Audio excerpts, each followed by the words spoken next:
Okay, so after the lesson or a continuation, extension, you would say, of this lesson, I know that in a classroom we have all different levels.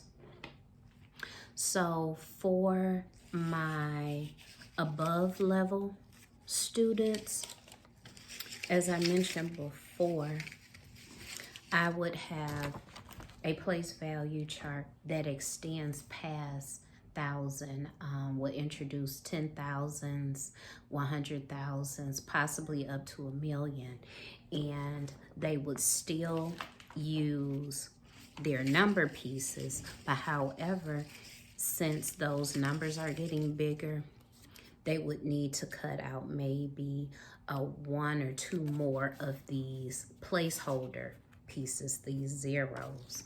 And I would still pull them in small groups, give them particular numbers, such as if I mention the number, just say maybe 6,400, they would put the 6 there because it says 6,400s.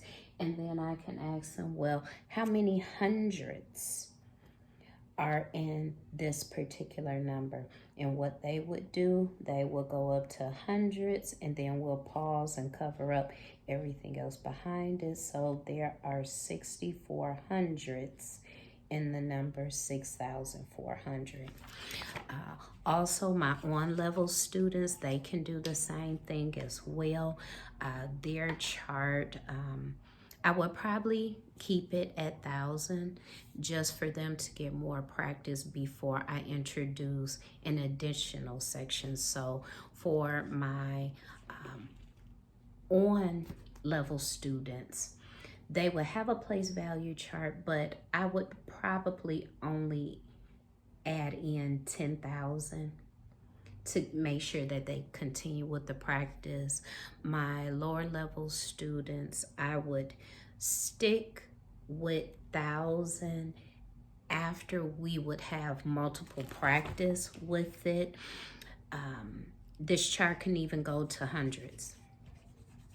Other things that I would utilize to make sure that they understood this particular standard, I can have a chart out and I can post numbers on the board, maybe 5 numbers if it's an exit ticket, and allow them to use a chart, and I can walk around and monitor my students and making sure that they're using the pieces in the chart correctly.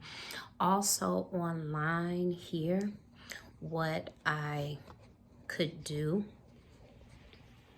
is that I have different websites I like to utilize here. Here's a website right here that would have multiple opportunities to show different numbers for students to use. Here's another website I would say my higher students can utilize anything online and practice just to reinforce converting place values. So thank you so much.